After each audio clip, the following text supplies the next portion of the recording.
Salam sigap dan shalom. Renungan kita pada hari ini, Minggu 11 Oktober 2020, berjudul Pekerjaan di Bilik yang Kudus. Ayat intinya terdapat di dalam Ibrani 9 ayat 6. Demikianlah caranya tempat yang kudus itu diatur. Maka imam-imam senantiasa masuk ke dalam kemah yang paling depan itu untuk melakukan ibadah mereka. Pada inspirasi menjelaskan yang dimaksud dengan judul renungan kita pagi ini, pekerjaan di bilik yang kudus, di mana Yesus sebagai imam besar kita adalah sebagai berikut.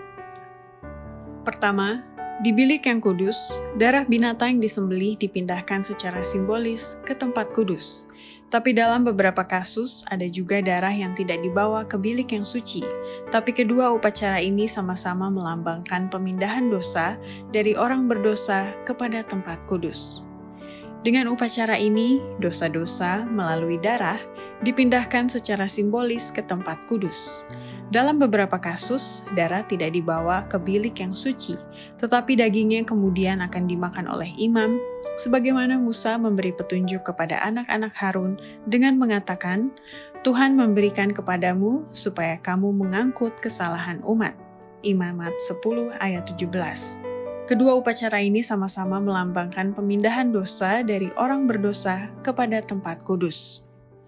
Kedua, di bilik yang kudus adalah lambang pekerjaan pelayanan yang dimulai oleh Kristus pada waktu ia naik ke surga, yang memohon dengan darahnya di hadapan Bapa atas nama orang-orang berdosa dan doa-doa orang percaya yang menyesali dosa-dosanya. Pelayanan imam sepanjang tahun di bilik yang suci dari tempat kudus itu, di dalam tirai selubung yang membentuk pintu dan memisahkan bilik yang suci dari halaman luar, melambangkan pekerjaan pelayanan yang dimulai oleh Kristus pada waktu ia naik ke surga. Itu adalah pekerjaan pelayanan harian imam untuk menyampaikan kehadirat Allah, darah persembahan karena dosa, juga dupa yang naik bersama doa-doa orang Israel. Demikian juga Kristus memohon dengan darahnya di hadapan Bapa atas nama orang-orang berdosa, dan menyampaikan juga di hadapannya doa-doa orang percaya yang menyesali dosa-dosanya, yang disertai keharuman kebenarannya sendiri. Demikianlah pekerjaan pelayanan di bilik yang kudus di Ka'bah surgawi. Ketiga, Yesus telah melayani selama 18 abad lamanya di bilik yang kudus di surga sejak kenaikannya ke surga. Dan orang-orang percaya yang menyesali dosa-dosanya akan mendapatkan pengampunan dan penerimaan mereka kepada Bapa. Tetapi dosa-dosa mereka masih tertulis di dalam buku catatan surga sampai pada hari pendamaian, yang dimulai sejak masa nubuatan 2300 hari itu berakhir, barulah dipindahkan dosa-dosa itu dari tempat kudus. Selama 18 abad lamanya, pekerjaan pelayanan ini berlangsung di bilik yang suci. Darah Kristus dipersembahkan atas nama orang-orang percaya yang menyesali dosa-dosanya, mendapatkan pengampunan dan penerimaan mereka kepada Bapa.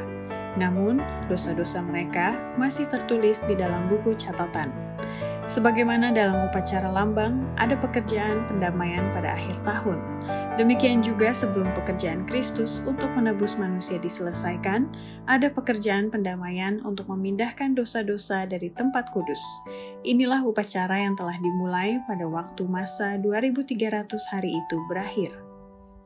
Keempat, bila mana Kristus telah menyelesaikan satu bagian dari pekerjaannya di bilik yang kudus sebagai pengantara mempersembahkan darah atas nama semua orang berdosa yang benar-benar menyesali dosa-dosa mereka, maka ia pindah masuk ke bilik yang maha kudus pada hari pendamaian sesuai dengan nubuatan kitab Yesaya 22 ayat 22 dan Wahyu 3 ayat 7, atau kegenapannya dicatat oleh Yohanes dalam kitab Wahyu 4 dan 5 pada tahun 1844. Tetapi bila mana pelayanan di bilik yang kudus berakhir, maka pelayanan di bilik yang maha kudus pun mulai. Bila mana dalam pelayanan lambang, imam besar meninggalkan bilik yang suci pada hari pendamaian, ia pergi ke hadirat Allah untuk mempersembahkan darah dari persembahan karena dosa atas nama semua orang Israel yang benar-benar menyesali dosa-dosa mereka. Demikianlah Kristus telah menyelesaikan satu bagian dari pekerjaannya sebagai pengantara, untuk memulai bagian yang lain dari pekerjaan itu, dan ia masih mempersembahkan darahnya di hadirat Bapa atas nama orang-orang berdosa. Demikianlah renungan kita pada hari ini, kiranya Tuhan memberkati kita semua.